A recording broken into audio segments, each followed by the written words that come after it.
اللہ تبارک و تعالیٰ نے بنی نوع انسان کی رشد و ہدایت کے لیے خاتم النبیین حضرت محمد مصطفیٰ صلی اللہ علیہ وسلم پر قرآن نازل فرمایا، جو کتاب ہدایت ہے۔ یوں تو ہر حوالے سے، لیکن ایک حوالے سے آج اس پر میں غور کرنے کی دعوت دینا چاہتا ہوں، اور وہ دعوت یہ ہے کہ جب کوئی نبی وفات پا جائے تو اس پر اللہ تبارک و تعالیٰ کس طرح کے عمل کو پسند کرتا ہے، یا کسی نبی کی وفات پر اللہ تعالیٰ کی سنت کیا ہے کہ اس پر کیسے جذبات کا اظہار کیا جائے۔ سورہ مریم میں اللہ تبارک و تعالیٰ نے حضرت یحییٰ علیہ السلام کا ذکر کیا، ان کی پیدائش کے واقعات کو بیان کیا، حضرت زکریا علیہ السلام ان کے والد محترم کا ذکر کیا، اور آیت نمبر 15 میں اللہ تبارک و تعالیٰ نے اپنی سنت کو بیان کیا، وَسَلَامٌ عَلَيْهِ يَوْمَ وُلِدَ وَيَوْمَ يَمُوتُ وَيَوْمَ يُبْعَثُ حَيًّا۔ سلام ہو یحییٰ پر جس دن وہ پیدا ہوا اور جس دن اس کی وفات ہو اور جس روز وہ زندہ کر کے اٹھائے جائیں گے۔ یہی بات اللہ تعالیٰ نے حضرت عیسیٰ علیہ السلام کی زبان سے بیان فرمائی، اور قرآن مجید میں سورہ مریم کی آیت نمبر 33 میں ان کلمات کو بیان کیا گیا، وَالسَّلَامُ عَلَيَّ يَوْمَ وُلِدتُّ وَيَوْمَ أَمُوتُ وَيَوْمَ أُبْعَثُ حَيًّا۔ سلام ہو مجھ پر یعنی عیسیٰ پر جس روز میں پیدا ہوا اور جس روز میری وفات ہو اور جس روز میں دوبارہ زندہ کر کے اٹھایا جاؤں۔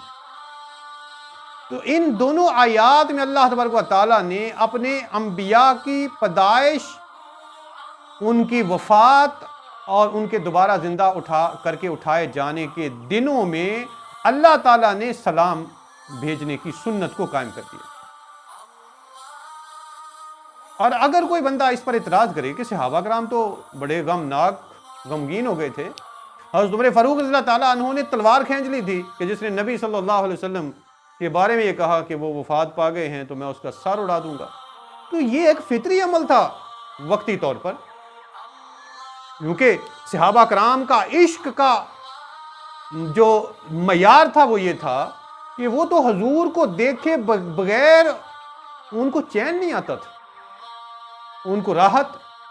اور سکون نصیب نہیں ہوتا تھا، وہ تو رخ مصطفیٰ کو دیکھ کے اپنی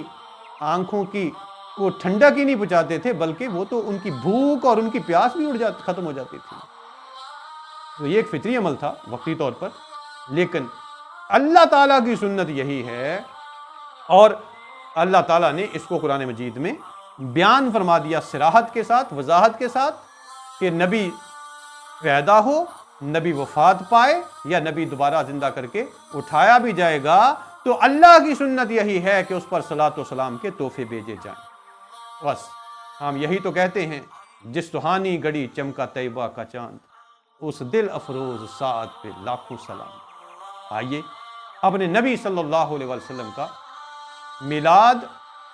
دھوم دھام سے منائیں، تو اس کو احتشام سے منائیں، شایان شان طریقے سے منائیں، لیکن کوئی ایسا عمل نہ کریں جو غیر شرعی عمل ہو۔ اس بات سے پرہیز کیا جائے، غیر شرعی عمل نہ کیا جائے، شریعت کے دائرے میں رہ کر، انسانی حقوق کے دائرے میں رہتے ہوئے اس میلاد کو منائیں، اس لیے کہ یہ نبی صلی اللہ علیہ وسلم کی محبت ہے، اور نبی کی محبت اصل ایمان ہے۔ اللہ تبارک و تعالی ہماری اس نسبت کو پختگی عطا فرمائے، اور نبی صلی اللہ علیہ وسلم کا میلاد منانے اور آپ کی سیرت کو اپنانے کی توفیق عطا فرمائے۔